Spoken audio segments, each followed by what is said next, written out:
My name is Hillary Zanoni, and I am the Director of Partnerships with the Canon.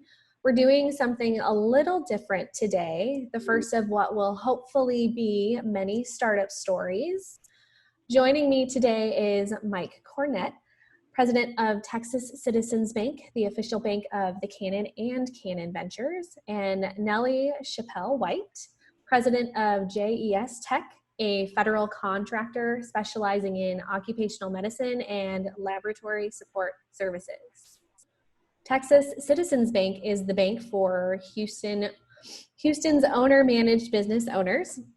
They are SBA recommended and consistently make Houston Business Journal lists for top Houston community banks and SBA lenders. JES Tech provides vital technical services to government agencies like NASA. In fact, they recently won 2 NASA Protege of the Year awards, in addition to the 2020 SBA Small Business Subcontractor of the Year award. Perhaps what's most important to our audience, though, is that both are Houston-based businesses and are proud of it. Yeah. So first off, how do you two know each other? How did you first meet, and how are you working together to better the Houston community? Well, first I want to say thank you very much for inviting me to this. I feel very honored, and I thank Texas Citizens Bank and the Canon for doing this. So thank you for having me. But it's the time has gone by very quickly, but the way I first met Mike is that my business partner, Keith Sabin, actually knew Mike, heard of Mike through his church in Texas Citizens Bank. Our business already had a national bank that we used, but we weren't getting the level of service we needed, and there's a lot of inconsistencies with that, which is very nerve-wracking when you're a small business owner, because you want, things can be very volatile. So Keith suggested we talk to Mike at Texas Citizens Bank, and Mike came over. He was there for about an hour, I would say. And I was just so surprised and so impressed with just the depth that he wanted to know about our business, because we didn't get that type of engagement with the banks that we had been using that were bigger banks. And so I was just really blown away. And it actually reminded me of my first career. When I was younger, as a teenager, my first job was actually working in a bank. And I remember thinking like, oh, wow, there's banks like the little community bank that I used to work for that actually care. He wanted to know about our business. And so I was kind of blown away, because I know there's community banks around, but we hadn't seen that treatment.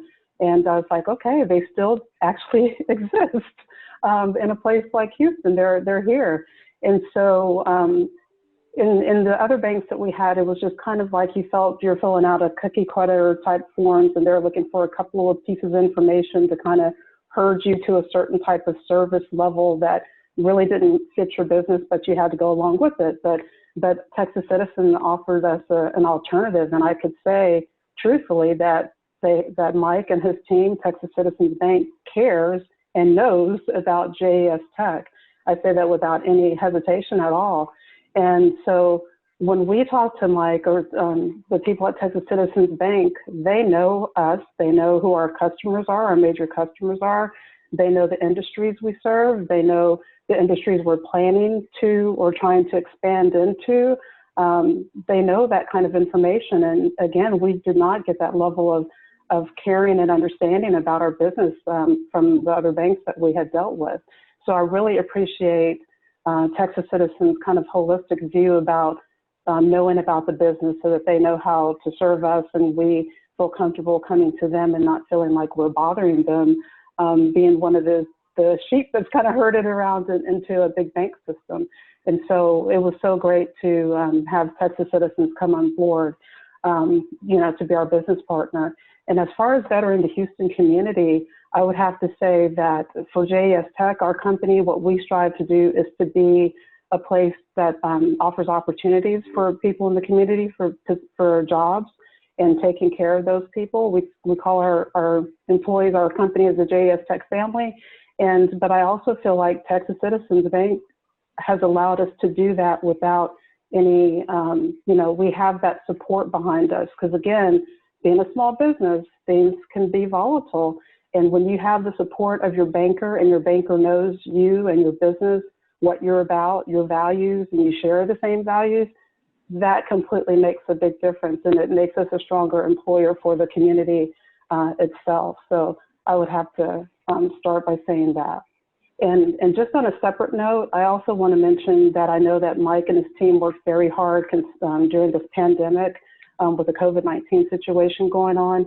And I think it also kind of highlights too the need for small businesses or even other businesses, all businesses, to know your banker or get to know your banker, because it kind of has shed the light that when people needed to go for those payment protection loans and that type of thing, if they didn't have a relationship with their bank, it could have been a little bit tougher. And I know that that Texas Citizens worked very hard on that, and I'm hoping that people will consider staying with them and using them as a service provider if they weren't using them before, because it really does make a huge difference when your banker knows your business and cares about your business.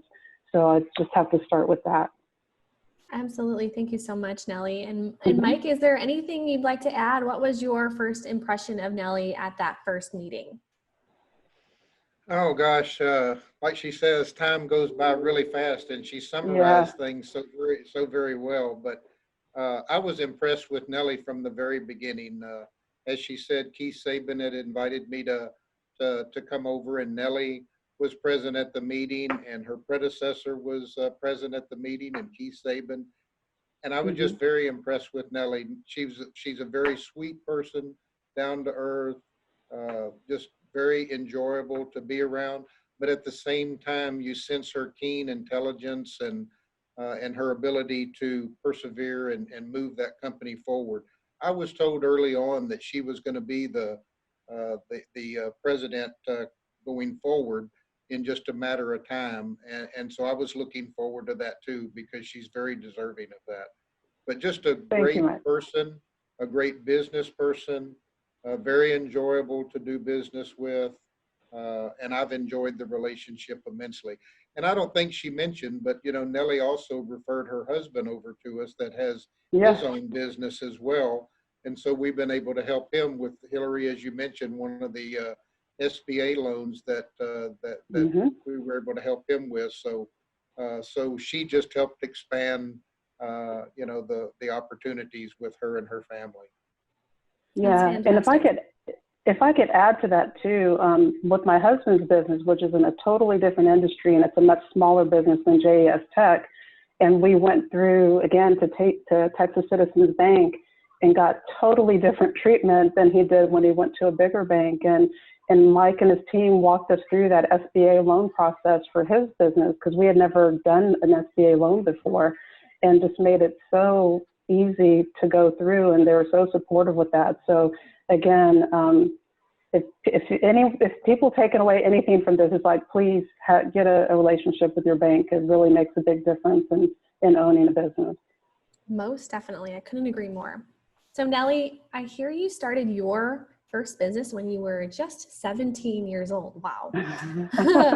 Can you tell me about how you got that first business off the ground? Well, it's kind of dates back to, I mentioned that I worked at a bank when I was a teenager. That was one of my first jobs. And that business kind of starts from the bank. Again, I learned so many things when I was there. But going back, I was in the banking industry for about 12 years before we came to Houston. So the first bank that I worked for, they offered an actual like free membership to a health and wellness club, a health and racquetball club, a full service gym in one of the neighborhoods, but no one in the bank used the membership.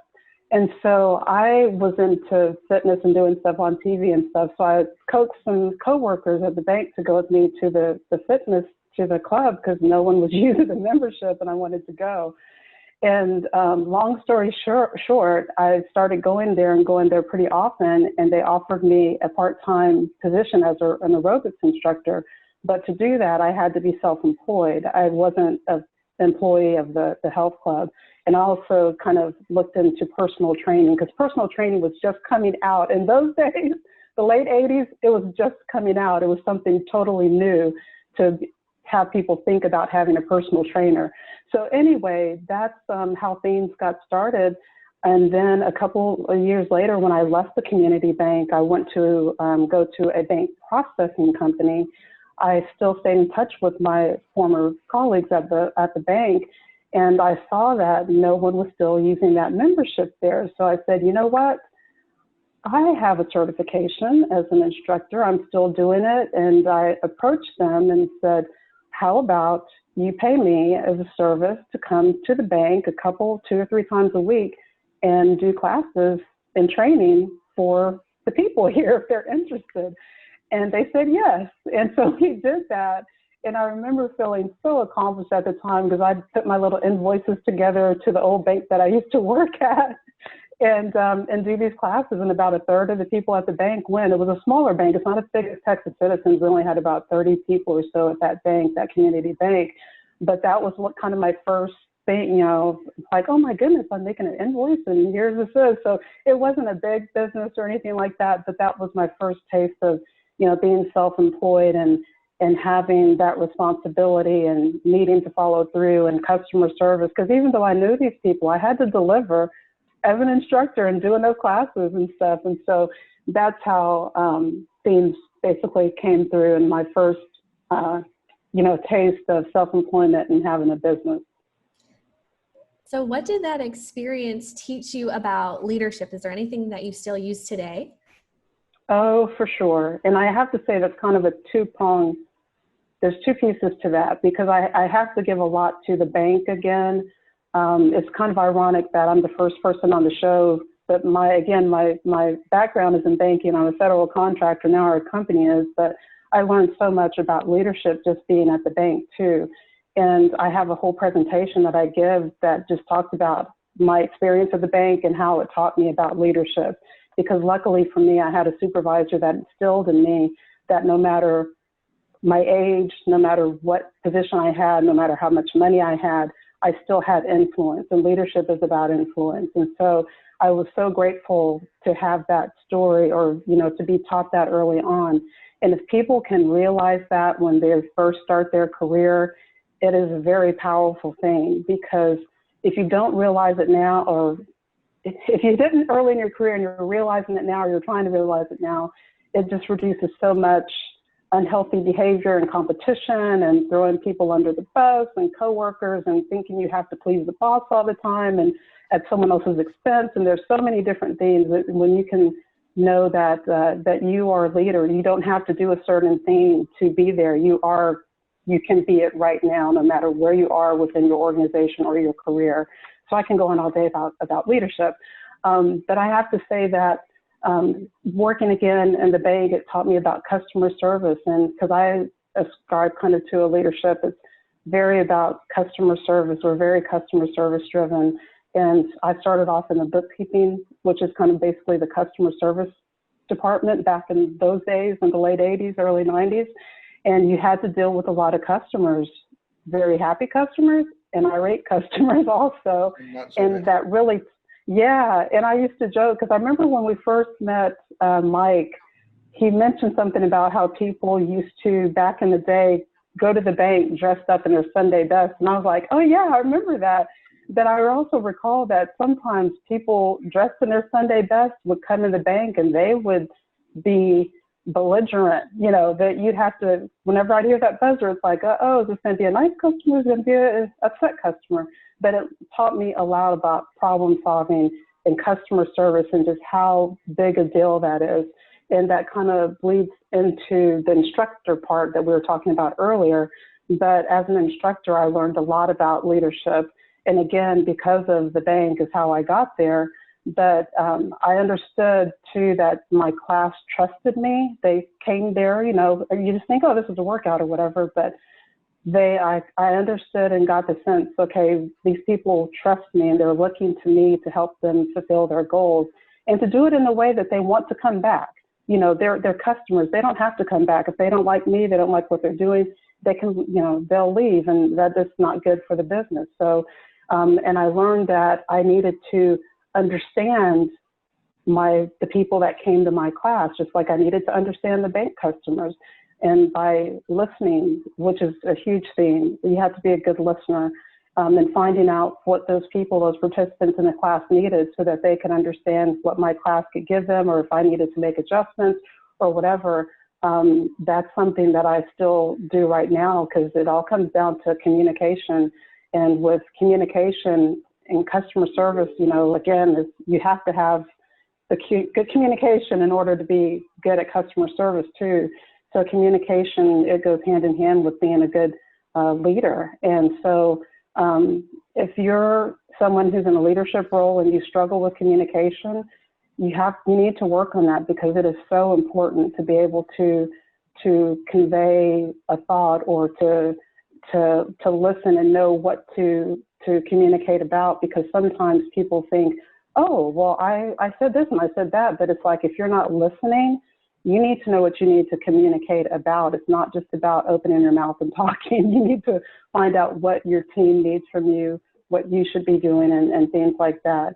So being an instructor, I just came across so many different walks of life, different people, and it's like having 30 people and you're trying to lead this group of people, some with 2 left feet, some that are natural dancers, some that haven't exercised in 20 years, you know, and having to orchestrate this and do it in a way that people feel comfortable, you know, again, coming back. And so it really challenged me. And but to me, again, I saw it again as tying back to customer service and knowing who I was there to serve, what my purpose was, but who I was there to serve, and listening to their needs and gaining their trust. And they felt like, oh, I can come back and I'm having a good time and whatever. So I'm very big on that, having the communication, talking to people, listening, and that's something that I do continue to do now. And it's very important, because trust is key in leadership. It is so key. People want to know that you're someone that they can trust and they can talk to, because it's not always going to be easy, and it's not always, there's going to be challenges. And so the more that you learn to be someone that's consistently there for people, that listens to people, that tries to solve their problems, or your customers, or your whatever, that makes you a stronger leader. So that's definitely how my time at the bank and as an instructor helped me in leadership in the way I still use it today. I couldn't agree more that effective communication, active listening, and trust are all keys to great leadership. And so, Nellie, what did banking teach you about business? Did it help you know what to look for when you needed a bank for your business? For sure, it really did. And it kind of goes back to the customer service part of coming from and being involved in working at a community bank for several years and in the banking industry. And then a few years later than that, I worked at a bigger bank, but it was still kind of a community bank, because it was like the biggest community bank there. And I worked in the trust department and 401k administration. It's all about customer service. I mean, to be effective in customer service, you again have to be good at problem solving. And when you problem solve with people and customers and your team, it's good to be able to know how to communicate and navigate through those tough and complex conversations, because that to me builds character and it builds trust, especially when it's hard, things that are tough, or like I said, complex. And as you get to learn how to maneuver around those types of things, they're very uncomfortable. They can be very uncomfortable, but on the other side, you come out stronger, I believe. I know I did. Because if it was a situation where I was just trying to not make mistakes and just sit back and not, I wouldn't go anywhere. It's like you have to be able to step out. And in customer service, you are pushed at times to your limit. Again, maybe it's an irate customer, they have a very complex issue or whatever. And so that problem solving really comes into play. And my thing is that I see everyone as a customer, like at JES Tech. Everyone's a customer. Keith, my partners, he's a customer to me. My corporate team they're my customers. Our corporate team, our customer, we serve our customers too. Our employees are our customers. Our customers are our customers. Our vendors like TCD, they're our customers. It's like, there's a certain responsibility we all have. And whether it's that we're receiving service, like we're receiving service from Texas Citizens Bank, but at the same time, it's a two-way street. There's sometimes they need things from us. They need us to deliver reports or information, tax information or whatever. And we need to be good customers to them and give them what they need. So it's a very reciprocal type thing. So as a federal contractor, we offer our customer solutions to what they need for services. And we have to have a good solution to even be considered to win a contract opportunity. And when you win that opportunity, it's your time to deliver on those service and solutions that you say you have. So it's just so key. Again, to me, it all comes down to being very service-driven, customer service-driven. And for banking, I think being in banking, it affirmed to me, which I kind of felt already before I started working, but being in the banking industry affirmed to me that keeping a very high level of professionalism in the work environment, and it's based on trust and integrity, because at a bank, you have to have that. You can't go in, I don't think anyone can think that they go in the bank and not know what to expect, like it's going to be a circus one day, and then another day they're going to be professional. You know, when you go in a bank, that there's a certain level of service and quality that you expect. And I really enjoyed that at a bank, and it really, again, affirmed to me that's the kind of place that I want to have when I have a business, because I wanted a business for a long time. Or if I go to work for someone, I need that.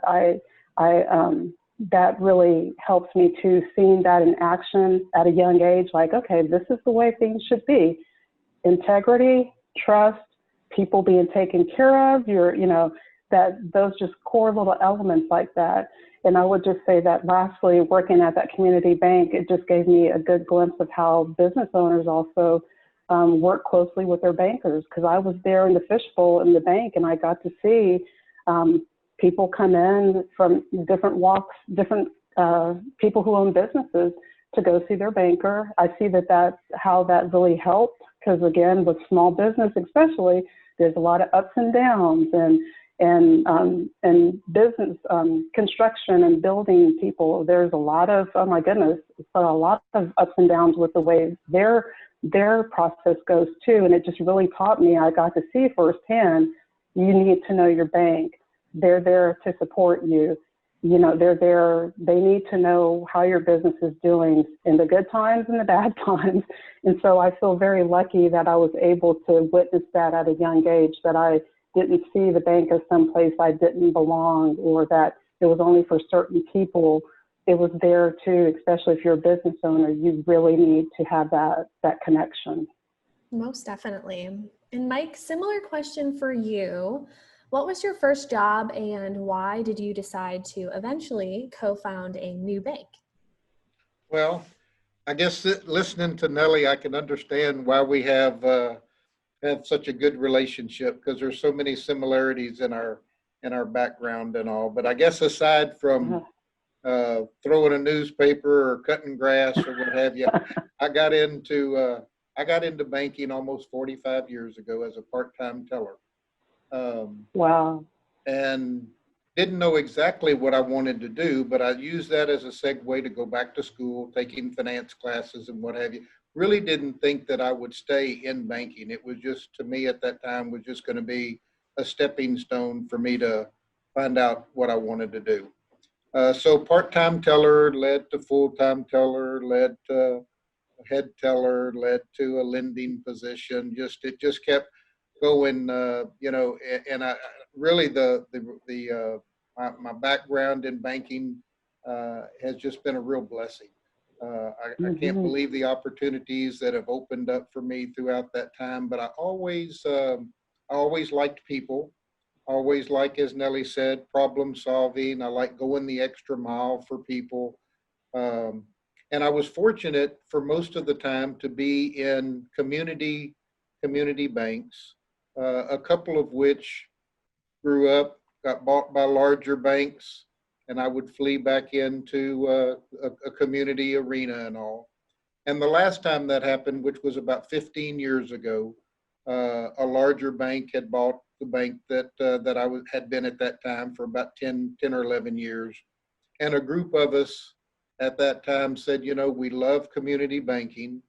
And we came together and agreed that we would go down to the regulators and appeal for a charter, and which we did, and was eventually granted the charter, and then had to raise the stock for the bank and to get our capital to get open. But it's just been a real fun ride, and I enjoy people. I enjoy serving.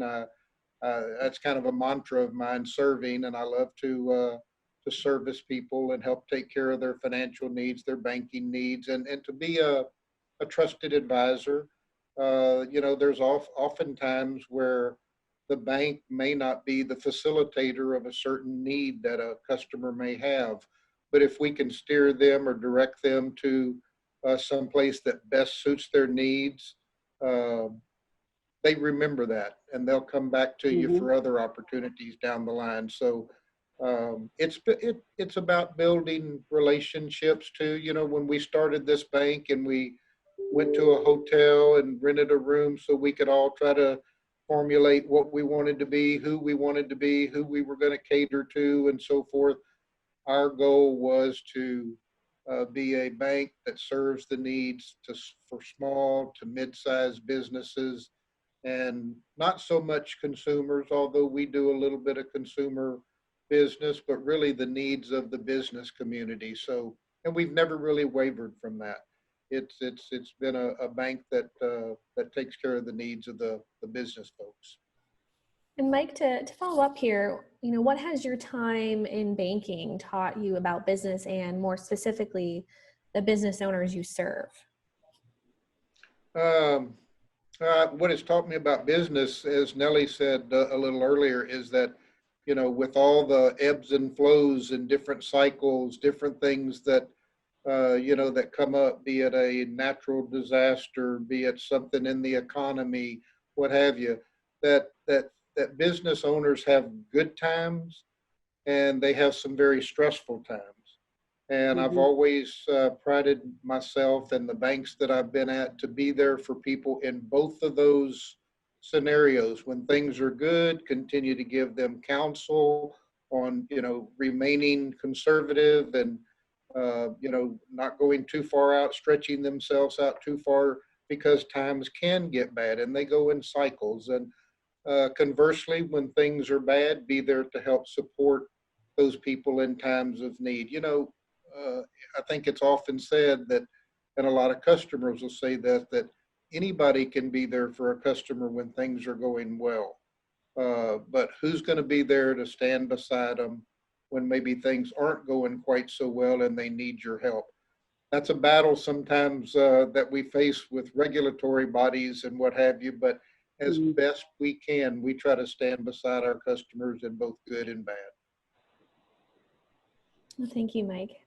Yes, ma'am. So Nellie, you're not from Houston, but at some point you moved to Houston. Can you tell us a little bit about that journey? Sure. And now I feel like a Houstonian. I've been here about almost 21 years now. But my father was in the military and for about 27 years. And I grew up in the central Texas area. And eventually I met my husband in high school. And we, around the early 90s, we had to start moving around because of his position. And he was in a retail management position. And that company, through their management training program, we were required to move around to different areas, different states, cities, towns, so that he can get the experience of operating, you know, having a business operation in different types of demographics. Because we came from a certain type of demographic, and then, you know, going to a town that has 700 people, it's very different. You have a different type of service and customer service level that's expected, and different types of products that they expect from you and that type of thing. So that was very nice to do. But we moved around for several years there, and eventually, and I have to say too, even though that wasn't my position, I was with my husband, you know, I got to see through his eyes and our conversations at home about how those differences in the different places that we went to made such a difference, and how, you know, the types of people that were hired, like some of the places, the smaller places, people were there for years. You know, they worked at the place for a long time. Then we got to like Tomball outside of Houston, and that was the first time we ever lived in the Houston area, and it was much more activity, and it was a lot more different than, you know, a 700-person town and that type of thing. So, but through those moves, and when we hit Tomball, we're like, wow, the Houston area is kind of nice. It just reminds us of the diversity we had coming from a military town, and we really liked the area. All we kind of knew was that northwest side of Houston at the time, but we just were like, okay, this may be an area we may want to move to at some point. And so eventually we made our way back to Texas in 2000 and came to Houston, and we've been here ever since. And when we came here, like I said, my background was mostly banking, but we had just had my daughter, and I had a business that I had started when I was working in the trust department at that bank that I worked for in Louisiana. And it was going to be hard to start a job again because I had a business. It was a desktop publishing business, a home-based business. And I was like, I don't really want a job, you know? And so I thought about some business ideas and tried to fire up a couple of things, and it's like, okay, no, I think I need to look around. And we were in this Clear Lake area, and NASA opportunity came up, and luckily that got me kind of started on the government contracting, federal contracting arena. And that's where I met my current business partner and co-founder of the company, Keith Sabin, and Bobby Jesse, who Mike mentioned earlier, my predecessor, who was the past president.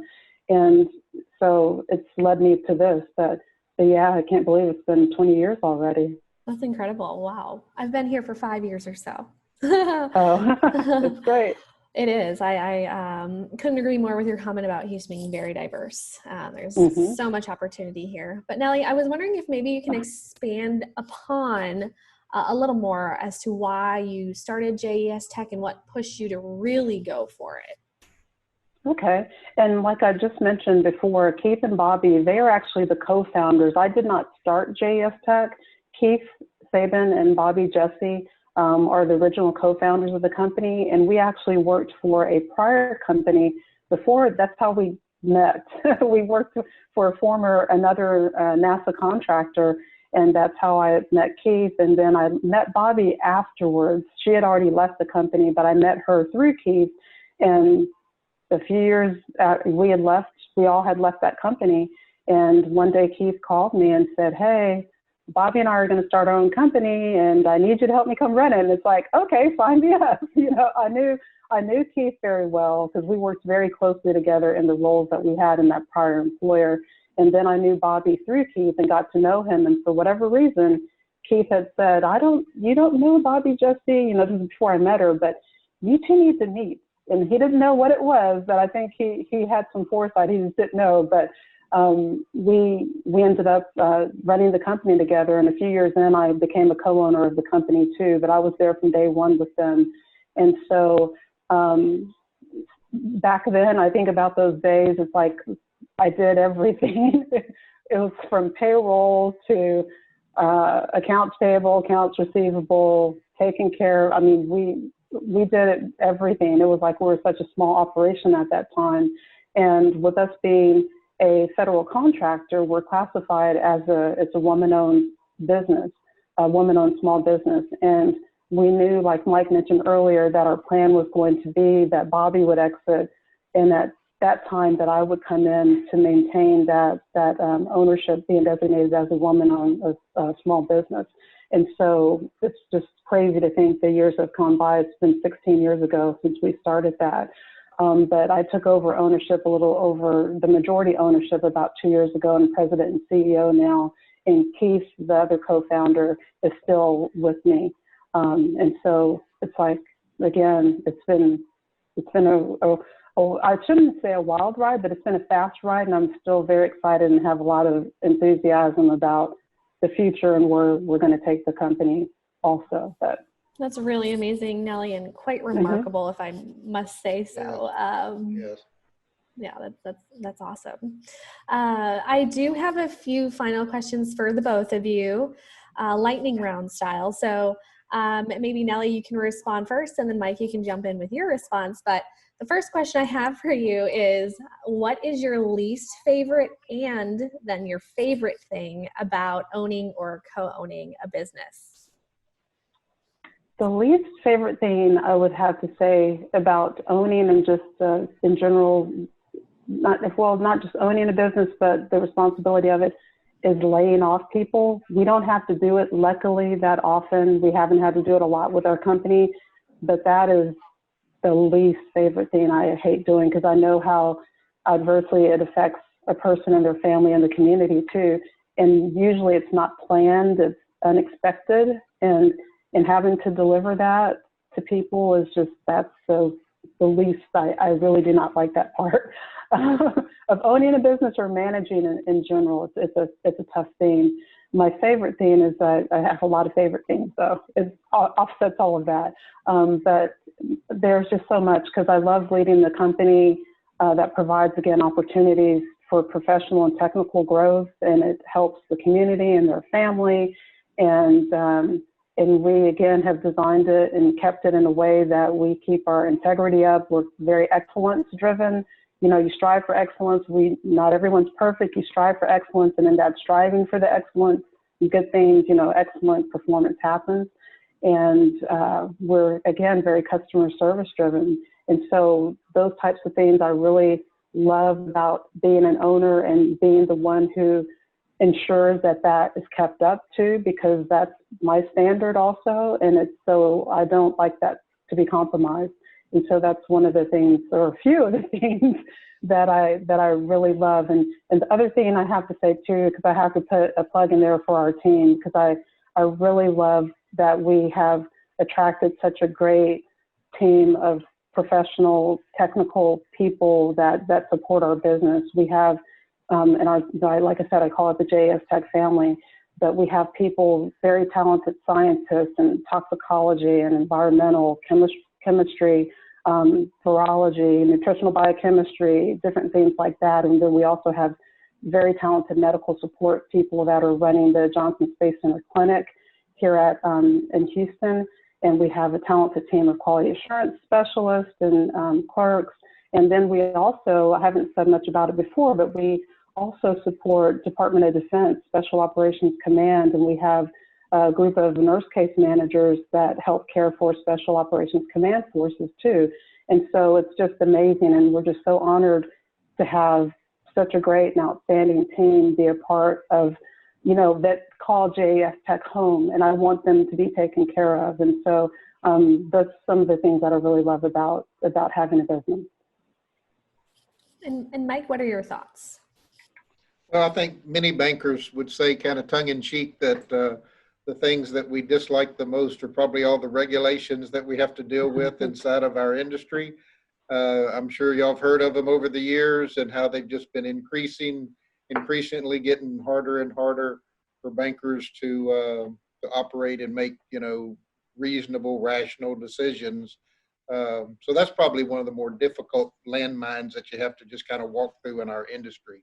As far as things that I love, like Nellie, there's a lot of things about banking that I really enjoy. People, both inside the bank, outside of the bank.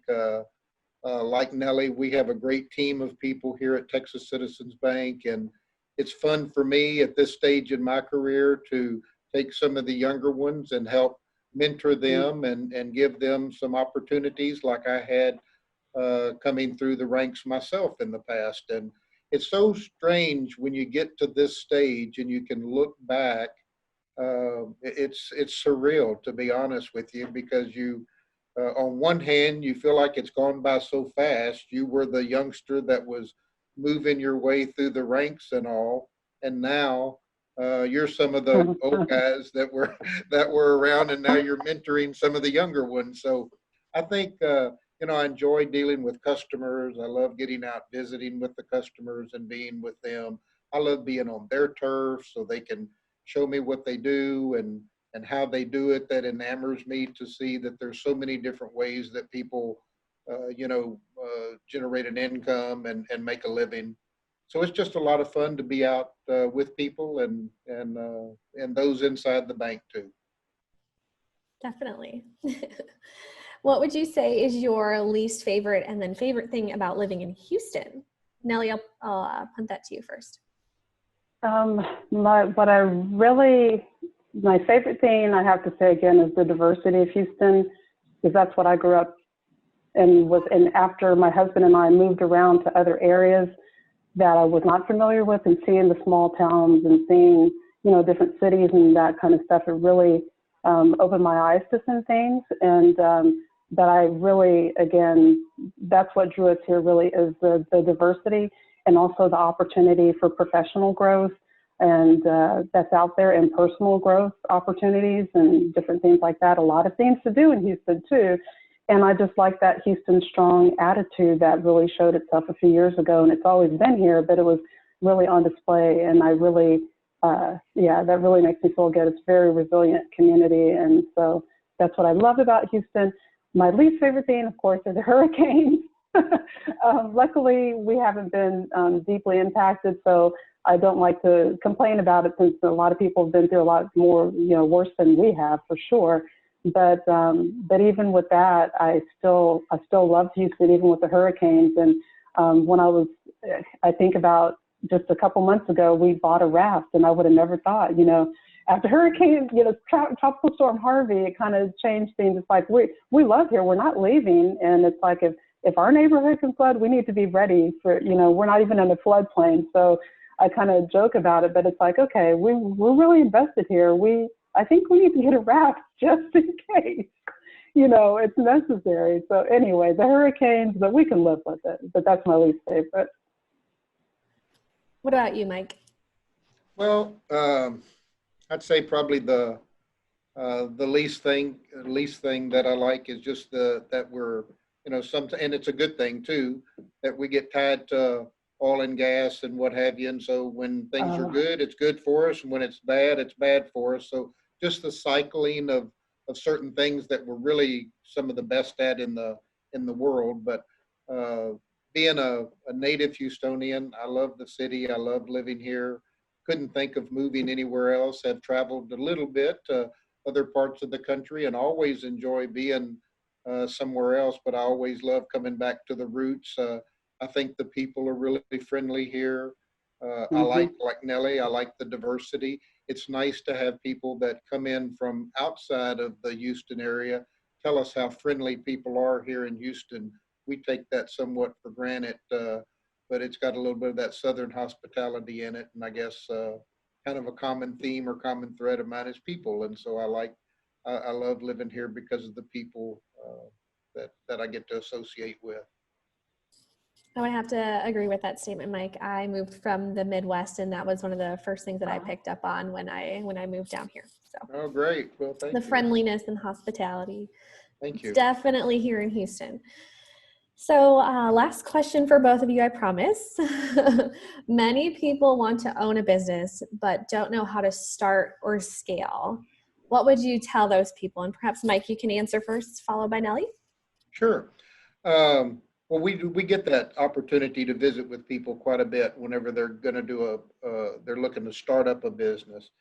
And some of the things that we advise them is to make sure they have an attorney that can help them with help in the formation, because there's different ways to form a company. Do they want a DBA? Do they want a S corporation? Do they want a C corporation? And a lot of times they don't know, and they don't know the pros and cons of having different ones or what have you. So get you a good attorney, get you a good CPA that can help you, because it's critical to get off to the right step with your bookkeeping and what have you. You know, Nellie referenced a little earlier about accounts receivable, accounts payable, and how starting up the company, she was a jack of all trades and had to do it all.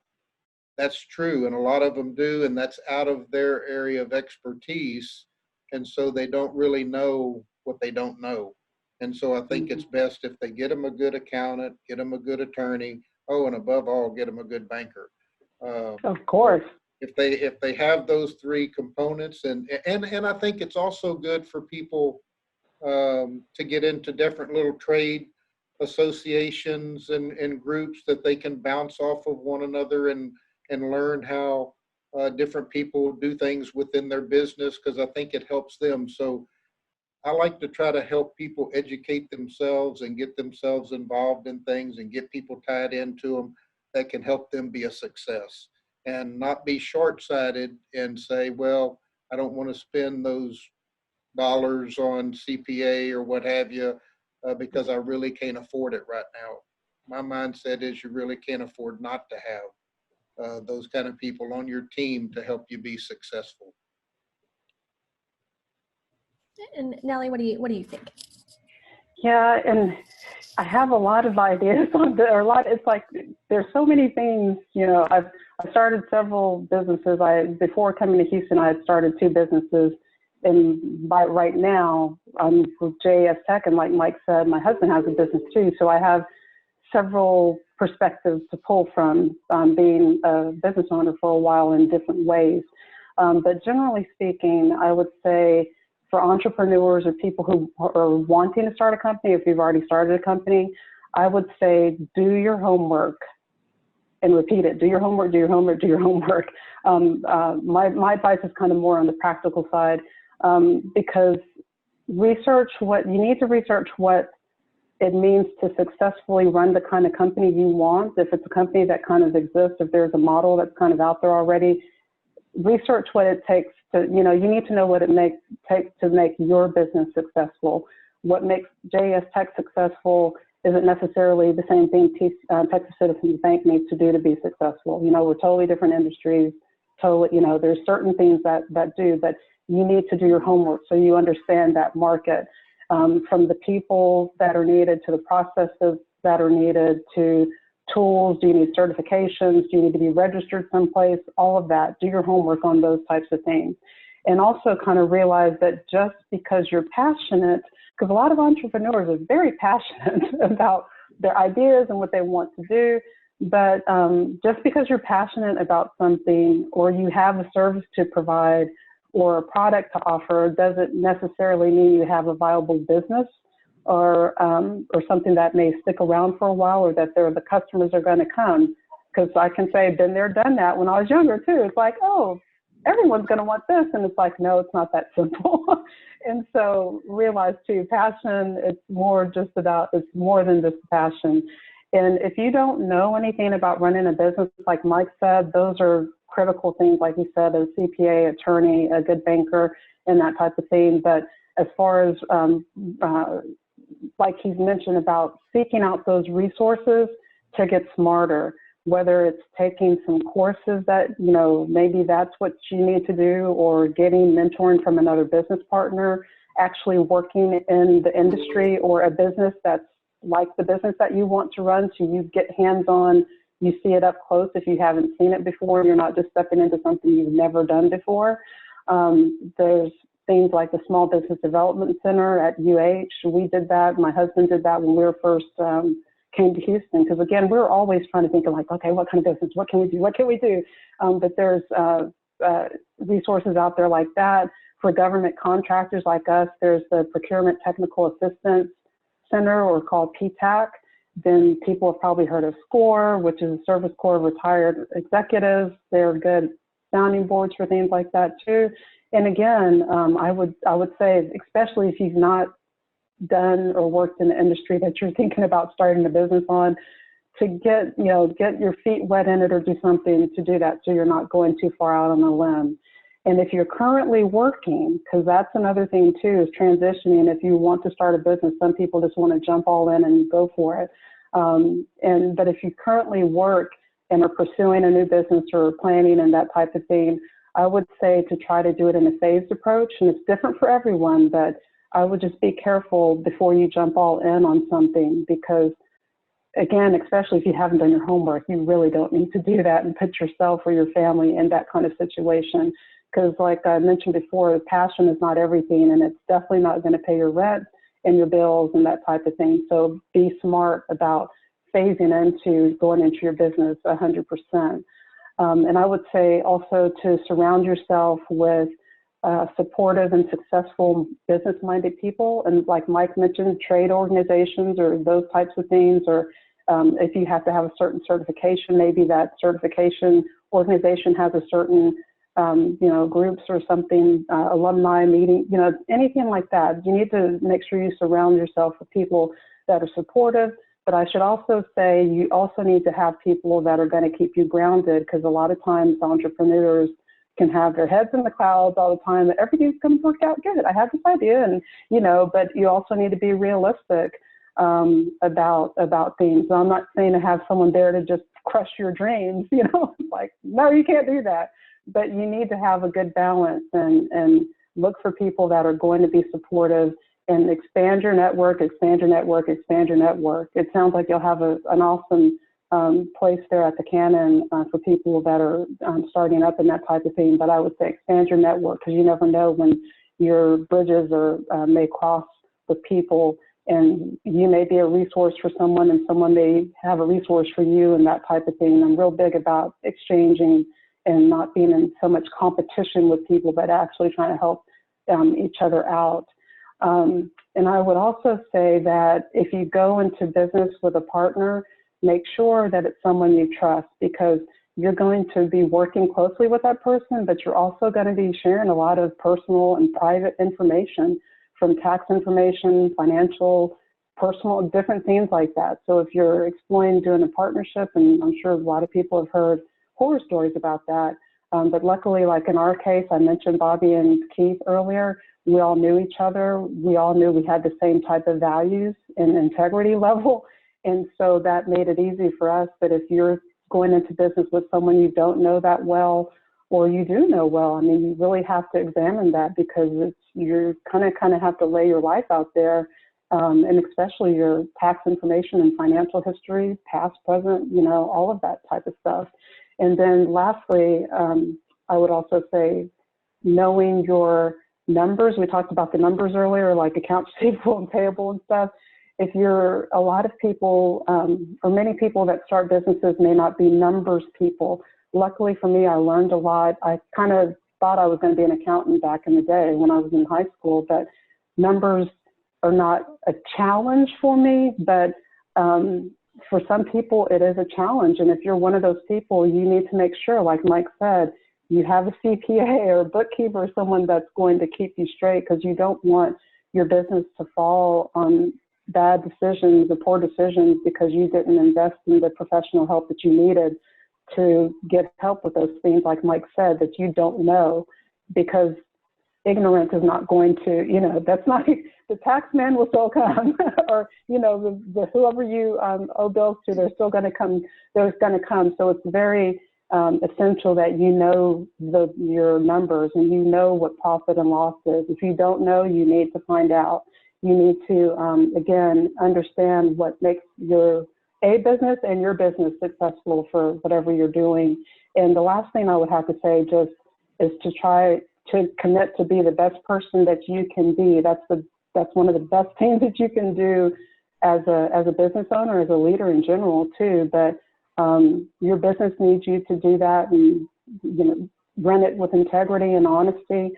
And your team deserves it. If you have a team, or as you grow your team, you need to always be that, be someone that's trying to be the best you can be, because it'll spread into all avenues of your business. And so again, I could go on all day, but those are the ones I could think of right now. Well, thank you, Nellie and Mike, for joining me today and sharing your insights and advice. It's truly so valuable, especially for our community and Canon community. If you're watching this, if you're eager to explore any more videos, crash courses, worksheets, presentations, articles, and even guides, you can check out our Knowledge Center on the Canon Connect. And you can also connect with our advisor network if you do need that mentoring. And Nellie, are there any final thoughts you'd like to share, maybe particularly about maybe how to connect with you or JES Tech? Sure. And let me share our website address in case people want to visit that. It gives some more information about the kind of work that we do as a federal contractor. It is www.JES JESTechLLC.com, JESTechLLC.com. And if you're looking for, if there's other government contractors out there, we're always looking for people to partner with. As I mentioned, we're a woman-owned small business, and we specialize in occupational medicine, human performance type of support, and also laboratory support. And primarily we support NASA, and we're getting more involved in the Department of Defense arena, but we're definitely would like to hear from people if they're interested in learning more about our business or just business in general. I'm open to that. So I really do appreciate you having me on the show. Thank you. Of course. And lastly, Canon community, if you'd like to learn more about what Texas Citizens Bank can offer you, you can reach out to Nick Fox on our portal. So thank you both again for joining me. Thank you, Hillary. We appreciate you hosting us. Of course. Thanks.